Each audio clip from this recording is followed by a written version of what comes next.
पाकिस्तान तहरीक-ए-इंसाफ मुकम्मल election mode में आ गई है और पंजाब में इंतखाबी मुहिम के लिए जलसों का शेड्यूल भी जारी कर दिया गया है, जिसमें 14 मई तक सूबे भर में अवामी इज्तिमात का मुजाहरा किया जाएगा। पार्टी ने गुज़श्ता रोज़ अदलिया से इज़हार यकजहती के लिए मुख्तलिफ शहर में रैलियां भी निकाली, लेकिन इस्लामाबाद में सख्ती का सामना भी करना पड़ा। पुलिस ने दफ़ा 144 का नफाज कर खिलाफ वर्जी करने पर असद उमर, अली नवाज ऐवान समेत 180 कारकुनान के खिलाफ मुकदमा भी दर्ज किया, जबकि 38 वर्कर्स को गिरफ्तार भी कर लिया है। और ये उस वक्त हो रहा है जबकि मुज़ाकरात की मेज़ पर अब मौजूद नहीं है पाकिस्तान तहरीक-ए-इंसाफ और हुकूमत। लेकिन सवाल तो बनता है कि मुज़ाकरात की नाकामी का जिम्मेदार कौन, और इसके साथ क्या कोई ऑप्शन है कि फिर से हम मुज़ाकरात की मेज़ पर सियासी जमातों को देखेंगे? ये अब एक मुश्किल सवाल है। और ये इस सवाल का जवाब हम तो नहीं दे सकते, सियासी रहनुमाओं से पूछते हैं। तो हमारे साथ पीटीआई के रहनुमा फवाद चौधरी साहब इस वक्त मौजूद हैं। अस्सलाम वालेकुम फवाद साहब, कैसे हैं आप? Thank you. फवाद साहब, 10 मई से जलसों का आगाज कर दिया है, पीटीआई ने स्केड्यूल भी उन्होंने जारी कर दिया है, तो क्या ये इंतखाबी मुहिम है या एहतजाजी जलसे? दोनों ही है। उसकी वजह ये है कि देखिए, पाकिस्तान के अंदर एक बहुत बड़ा इस वक्त क्राइसिस है, और क्राइसिस ये है कि आपका इलेक्शन जो है वो नहीं हो रहे। तो इसके लिए आपको एहतजाजी तहरीक भी चलानी पड़ सकती है, और अगर सुप्रीम कोर्ट का ऑर्डर हो गया तो फिर आपको इलेक्शन में भी जाना पड़ सकता है। सो दोनों ही चीजें हैं जिनको आपने कैटर करना है। और फवाद साहब, इस वक्त जो इंटरिम सेटअप है उसकी आईनी हैसियत क्या है? देखिए, इंटरिम सेटअप हमारे यहाँ आइन जो है ना, वो दो बुनियादी चीजों पे खड़ा है। पहला, हमारा आइन का जो लफ्ज शुरू ही होते हैं बिस्मिल्लाह के बाद, वो ये है कि सॉवरेनिटी पाकिस्तान में बिलोंग्स टू अल्लाह अलमाइटी, और उस सॉवरेनिटी को इस्तेमाल करेंगे chosen representative people of Pakistan. अब ये दो बुनियादें हैं जिसके ऊपर पाकिस्तान का आइन खड़ा है। आपका आइन रियासत का तस्वुर ही नहीं करता नामजदगियों के ऊपर। इस वक्त 75% पाकिस्तान नामजद हुकूमतों के ऊपर जो है वो चल रहा है। इसका मतलब ये है कि ये हुकूमतें आइन रिकग्नाइज नहीं करता 90 दिन के बियॉन्ड। और आप इनके बयान सुने, वो जो मोहसिन नकवी साहब हैं उनकी आप बातें सुने, वो हर काम के ऊपर माशाल्लाह उनकी बड़ी ज्यादा तवज्जो है, सवाए इलेक्शन कराने के जिसके लिए वो आए। और इस वक्त ये चीफ मिनिस्टर दोनों सूबों की और कैबिनेट ये आर्टिकल 6 को हिट कर रही है, और पाकिस्तान के अंदर जो भी इस वक्त ये चेक साइन कर रहे हैं, एडमिनिस्ट्रेटिव ऑर्डर जारी कर रहे हैं, वो गैर आईनी है। इसका इन्हें हिसाब देना पड़ेगा। अच्छा, आप कह रहे हैं हिसाब देना पड़ेगा, इसका मतलब है जब भी इंतखाबात होते हैं, जब गवर्नमेंट आती है, लेट्स सपोज पीटीआई गवर्नमेंट आती है जो कि आपको नजर ये आ रहा है, तो हिसाब लेंगे इनसे? हमारी हुकूमत जब भी आई, मौजूदा दोनों चीफ मिनिस्टर्स और ये जो काबीना है, इनके ऊपर आर्टिकल 6 का केस चलेगा, और इनको जो है वो उसके मुताबिक सजा मिलेगी। और जो पैसे अब खर्च हो रहे हैं, इन काबीना के अरकान और चीफ मिनिस्टर्स जो हैं उनको वापस देने पड़ेंगे। सही। फवाद साहब, मुज़ाकरात हमने देखा नाकाम ही रहे, लेकिन आगाज किसने किया था मुज़ाकरात का? या ये सियासी जमातों का खुद से फैसला था कि मुज़ाकरात होने चाहिए, या ये सुप्रीम कोर्ट का ऑर्डर था? देखिए, हुआ ये था, मामला क्या है? मामला यह है कि सुप्रीम कोर्ट ने ये कहा कि देखिए, अगर आप आगे जाना चाहते हैं एक दिन के ऊपर इंतखाबात में, सुप्रीम कोर्ट नहीं कर सकती। सुप्रीम कोर्ट क्यों नहीं कर सकती? आइन का आर्टिकल 224 कहता है असम्बलियां टूटेंगी, 90 दिन में इलेक्शन होंगे। कल भी आपने देखा होगा, चीफ जस्टिस साहब ने अपनी तकरीर में भी यही बात की। आज तमाम अखबारों में लीड भी उन्होंने यही कहा, 90 दिनों से आगे हम नहीं जा सकते। सो अदालत 90 दिन से आगे नहीं जा सकती, लेकिन पार्लियामेंट जो है उसके पास ये इख्तियार है कि वो आइन में तरमीम कर ले। जब ये लोग कहते हैं ना कि पार्लियामेंट सुप्रीम है, पाकिस्तान के अंदर ना पार्लियामेंट सुप्रीम है ना सुप्रीम कोर्ट सुप्रीम है। पाकिस्तान के अंदर आइन सुप्रीम है। अब आइन को बदलने का क्या तरीका है? आइन को बदलने का तरीका यह है कि 228 मेंबरान कौमी असम्बली और 67 सेनेट के मेंबरान जो हैं वो इकट्ठे हो जाएं और वो आइन में तब्दीली ले आए। जब ये लोग 2/3 अक्सरियत से इकट्ठे हो जाते हैं, जो कि नेशनल असम्बली में 228 बनती है और सेनेट में 67 बनती है, फिर ये आइन को तब्दील कर सकते हैं, और उस वक्त जो सुप्रीमेसी है वो पार्लियामेंट को शिफ्ट होती है। सो ये अगर अदालत का ये मानना था कि अगर आप आगे लेके जाना चाहते हैं तो फिर आपको जाहिर है कि उसके लिए पार्लियामेंट से करना पड़ेगा। तो वो उसके लिए फिर ये मामला शुरू हुए, आई वुड से अच्छे हुए, और अब एक पॉइंट पे आके बात फिर हट गई।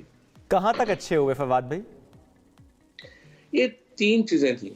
एक पहली चीज थी ये कि इलेक्शन थी, हमें एक दिन में करवाना चाहिए। ठीक है। तो बिल्कुल हमने कहा जी बिल्कुल ठीक है, आप एक दिन में इलेक्शन करवा लें। फिर उन्होंने कहा जी ये केयर टेकर गवर्नमेंट्स के ऊपर जो है वो इत्तफाक़ राय होना चाहिए। हमने कहा जी वो भी चले, उसके ऊपर भी कर लेंगे। तीसरा ये था कि हमारा मानना ये था कि 14 मई से पहले जो बजट है वो आप पेश ना करें। हम क्यों कह रहे हैं बजट आप पेश ना करें कि 3 महीने में तहरीक इंसाफ की पॉपुलैरिटी को कोई फर्क नहीं पड़ जाना, इमरान खान को कोई फर्क नहीं पड़ जाना। लेकिन मसला ये है कि आप ये देखें कि एक हुकूमत बजट दे के फौरन जो है वो डिसॉल्व करना चाहती है असम्बली, वो अगली आने वाली हुकूमत को क्यों बाइंड करके जाना चाहती है अपने बजट में। बजट देना अवाम के नुमाइंदों का हक है। अभी अगर आप जो है वो ये कर देंगे कि दो ही तरीके हैं ना, या तो आप IMF से और उनकी वर्ल्ड बैंक के मुताबिक बजट देंगे तो वो बड़ा सख्त बजट होगा। दूसरा तरीका ये है कि आप अवामी बजट देंगे, उससे वो नाराज हो जाएंगे। तो मुझे तो समझ नहीं आती कि इसके ऊपर हुकूमत इंसिस्ट क्यों कर रही है, ये छोड़ देना चाहिए अगली हुकूमत को। लेकिन अभी फवाद साहब, अभी आगे आप क्या देख रहे हैं? अगर 14 मई को पंजाब में इलेक्शन नहीं होते, आपकी पार्टी का क्या आगे क्या स्ट्रेटेजी, क्या लाहेअमल होगा? ये हमारी पार्टी का इशू नहीं है। देखो, अगर ये तो आपका भी उतने इशू है जितना मेरा इशू है। अगर आपको इलेक्शन से आपका एक बुनियादी रिश्ता ही रियासत से खत्म हो जाता है, अगर हम आपसे वोट का हक ले लें। रियासत का शहरियों से क्या रिश्ता है? रियासत के शहरियों से ये रिश्ता है कि आपको हक है कि आप हुक्मरान चुनेंगे, अवाम को ये हक है, हम लोगों को हक है कि हम हुक्मरान चुनेंगे, और रियासत को हक है कि वो हमें टैक्स करेगी। अगर हम ये रिश्ते ही खत्म कर देंगे और अवाम से ये रिश्ता हक ही ले लेंगे कि वो अपने नुमाइंदे चुनेंगे, ये तरीके इंसाफ का फिर मसला तो नहीं है, ये तो पाकिस्तान के हर शहरी का मसला है। तो सर, स्ट्रेटजी क्या है? पीटीआई की स्ट्रेटजी क्या है? अवाम भी अगर पीटीआई के साथ है, अगर वो भी सड़कों पे जाने को तैयार है, 14 मई को इलेक्शन नहीं होते, तो आपको क्या लगता है आगे क्या होना चाहिए? सदीन बात यह है कि हक जो है वो घर बैठे तो नहीं मिलते। हक के लिए तो दुनिया में तो कौमें लड़ती हैं। अगर हम अपने इस बुनियादी हक से भी हमें महरूम कर दिया जाए और हम घरों से ना निकले, हम एहतजाज ना करें, हम अपने हक ना छीन सकें, फिर देखिए हमें तो कौम कहलाने का कोई हक नहीं है ना। लेकिन फवाद भाई, फैसला कभी सड़कों पर तो नहीं हो सकता ना? नहीं, लेकिन ये सबीन ने सवाल और पूछा है कि अगर नहीं होगा तो फिर एहतजाज की सिचुएशन क्या होगी। देखो, सूडान में, साउथ सूडान में, अफगानिस्तान, पाकिस्तान में क्या फ़र्क है? हमारा यही फ़र्क है कि हमारा एक आइन है और उस आइन को हमने 50 साल हो गए हैं, हमने एक इत्तफाक़ राय कर लिया है कि हमने इस तरह से पाकिस्तान चलाना है। अगर आप उस आइन को ही उठा कर रद्दी की टोकरी में फेंक देंगे, फिर हमारा कोई और उस वक़्त ज़िंदगी में फ़र्ज़ नहीं है मासिवा इसके कि हम अपने हकूक़ के लिए बाहर निकलें।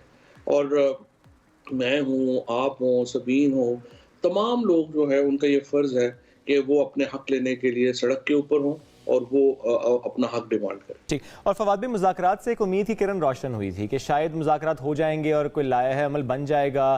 और उसमें एक बात हम ज़रूर आपसे जानना चाहेंगे कि कमर ज़मान कायरा साहब ये कहते हैं कि हम लोग खासा पीछे आ गए थे और जुलाई में नेशनल असम्बली और बाकी असम्बलीज डिज़ॉल्व करने पर हमने कह दिया था। क्या आप इसकी तौसीक करते हैं? क्या वाकई ये बात हुई थी मुज़ाकराती टीम के साथ? नहीं, ये बात ठीक है, वो पीछे आ गए थे, लेकिन जिस तरह से मैंने आपको अर्ज किया, मसला थोड़ा तारीख बजट का था। मसला ये है मसला बजट का। बजट में हमारा मानना सिर्फ यही है कि अगर आप बजट ये दे जाएंगे और अगली हुकूमत को कहेंगे कि आप, और फिर देखिए हमें मालूम है कि IMF से जो ताल्लुकात हैं इस हुकूमत के वो बहुत ख़राब हैं, और दूसरी बात यह है कि इनके साथ इनसे मामलात नहीं चल रहे। तो पाकिस्तान डिफ़ॉल्ट की तरफ बढ़ रहा, और अगर ये डिफ़ॉल्ट हो गया पाकिस्तान, तो फिर क्राइसिस जो है वो और बहुत गहरा हो जाएगा। मसला सिर्फ बजट का फवाद भाई? फिलहाल तो सिर्फ बजट का, सिर्फ बजट का मसला है। और ऐसे में अगर हम बात करें एहतजाज की, ज़ाहिर है आपने कहा एहतजाजी भी है वो और इंतखाबी अमल का एक हिस्सा भी है कि इंतखाबी जलसे वो होंगे। ऐसे में मरीम नवाज साहिबा पहले भी कह चुकी कि इमरान खान ने आना था लेकिन आगे राना था भी। राना सनाउल्लाह साहब का भी स्टैंड आपके सामने है, वो तो सख्ती से निपटने की बात करते हैं, वो कहते हैं घर भेज देंगे, नहीं तो कहीं और भेज देंगे। राना साहब की स्टेटमेंट्स और जो वो करना चाहते हैं, जो उनकी गुफ्तगू से यहाँ हो रहा है, नुकसान कितना होगा रियासत का? बहुत नुकसान, ऑलरेडी नुकसान हो गए। 10 लाख आदमी, ये तो पाकिस्तान में अनफॉर्चुनेट है कि हमारे यहाँ डिस्कशंस नहीं हुई। 10 लाख पाकिस्तान का जो क्वालिटी ह्यूमन रिसोर्स है वो पाकिस्तान से चला गया। अगर आप ये काइट रनर पढ़े, ये स्टैट्स ही बताते हैं, बिल्कुल नॉवल है इस पे अफगानिस्तान के ऊपर, उस पे आप देखेंगे ना क्या होता है। सबसे पहले जो आपकी वर्किंग क्लास होती है, जो लोग कंट्रीब्यूट कर रहे होते हैं सारे, वो मुल्क छोड़ के जाना शुरू हो जाते हैं। जब आपकी क्वालिटी ह्यूमन ये जो अपने HR क्वालिटी के लोग बाहर चले जाएंगे, तो उसके बाद आपकी जो वर्क फोर्स है वो पीछे नहीं रहेगी। सो पाकिस्तान के अंदर हर आदमी जिसका इस वक्त थोड़ा बहुत भी हाथ पड़ता है, आप जरा उठा के देखें पासपोर्ट कितने बन रहे हैं। 10 लाख तो चले गए हैं, जो पीछे लाइनें लगी हुई हैं। पाकिस्तान में कोई इन्वेस्टर आने को तैयार नहीं। पाकिस्तान में इस वक्त एक अमूमी जो है वो मायूसी है। आप चाहे किसी जो घरेलू औरतें हैं उनसे बात कर लें, या आप किसी नौजवान से बात, जो इस वक्त पाकिस्तान की कोर कॉन्स्टिट्यूट करता है वो तो नौजवान है ना। 60% हमारा जो है वो अराउंड 35-37 सालों से नीचे का नौजवान, वो पाकिस्तान से मायूस है। अब जब तक आप ये नहीं करेंगे और सिर्फ 5-7 लोगों ने कि नहीं हमने हर सूरत इक़्तिदार में रहना है, ये थ्योरी रहेगी, तो जाहिर है कि ये मसला तो हल नहीं होगा। तो ये यकीनन एक बहुत ही बुरी सूरत हाल है। अगर एक कौम की हैसियत से हम देखें, जिस तरह से नौजवान बाहर जा रहे हैं रोजगार की तलाश में, क्योंकि वो मौके यहाँ पर नहीं है और हालात हम सबके सामने। इसी में मुज़ाकरात एक हमें रास्ता नज़र आते हैं कि मुज़ाकरात होने चाहिए और अभी भी इसका कोई सोल्यूशन निकलना चाहिए। फवाद साहब, मुज़ाकरात का सिलसिला अभी भी जारी है या आगे कोई आपको इम्कान नज़र आ रहा है कि बातचीत से ही मसला हल हो सकता है या फिर सड़कों पर आना पड़ेगा? नहीं, बातचीत से भी हल हो सकता है। बातचीत से हल हो सकता है अगर हुकूमत, पहले तो आप देखें ना कि ये जो PMLN की टीम जो मुज़ाकरात कर रही थी, इनको सबसे बड़ा चैलेंज तो अपने ही लोगों की तरफ से है।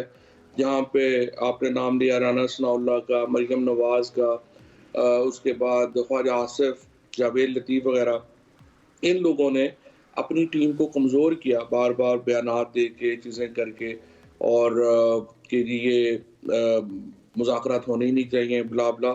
और इन बयानात के पीछे कोई एक शख्स है जो कहता था कि बयान दो ताकि मुज़ाकरात की मेज़ पर ना कोई फैसला हो? मेरे ख्याल में ये PMLN की एक अंदरूनी पॉलिटिक्स है, जिसके अंदर ग्रुप्स हैं, धड़े हैं, जहाँ पे शहबाज शरीफ साहब का एक धड़ा है, मरियम नवाज का एक धड़ा है, और अफजल शाहिद खान अब्बासी भी एक धड़ा बना रहे हैं। सो ये 2-3-4 धड़े हैं जिनकी पॉलिटिक्स ने एक इंटरनल उनकी रिफ्ट जो है उनसे इससे जाहिर हुई।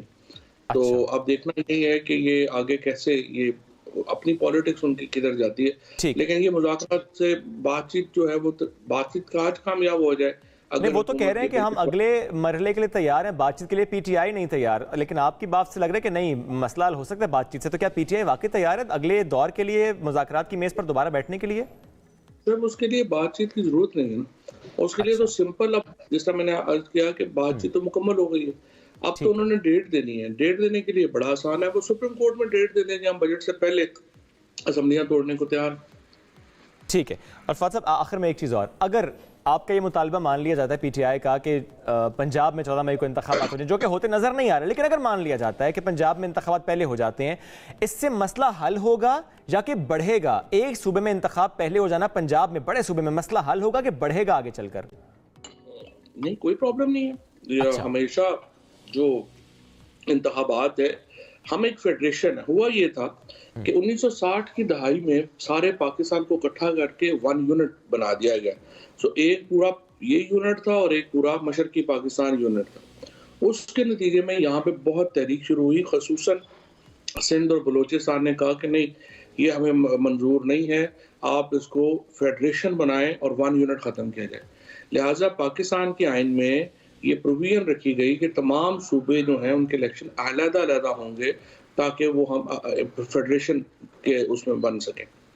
अब अगर आप दोबारा 1 यूनिट बनाना चाहते हैं और आप चाहते हैं कि तुम सूबों में इलेक्शन ही अलग ना हो, तो फिर तो ये एक बहुत बड़ा डिपार्चर होगा पाकिस्तान के आइन में कि हम एक फेडरेशन से दोबारा 1 यूनिट की तरफ चले जाएं। ये मुद्दा नहीं था, और अगर आप तकरीरें भी उस वक्त की उठा के देखें तो पीपल्स पार्टी ने, ANP ने ये बुनियादी मुतालबे किए थे कि पाकिस्तान में फेडरेशन को बहाल किया जाए और यूनिटरी फॉर्म ऑफ गवर्नमेंट को ख़त्म किया जाए। यूनिटरी फॉर्म ऑफ गवर्नमेंट इस वक्त पाकिस्तान के इंटरेस्ट में नहीं है। पाकिस्तान में अलग-अलग ही इलेक्शंस होने चाहिए और सूबों को ये हक है, जिस तरह से वो कहते हैं ना जी कि सिंध और ये हमें मुंतखब हुकूमत जो है वो बजट दे, यही हक पंजाब और खैबर पख्तूनख्वा के लोगों का भी है कि यहाँ भी मुंतखब हुकूमतें बजट दें। ठीक है, हो गया। ठीक है फवाद साहब, आप कहते हैं कि मुंतखब हुकूमतें जो हैं वो भी बजट दें और यही अवाम का हक है और सूबे का हक है। बहुत शुक्रिया आप हमारे साथ मौजूद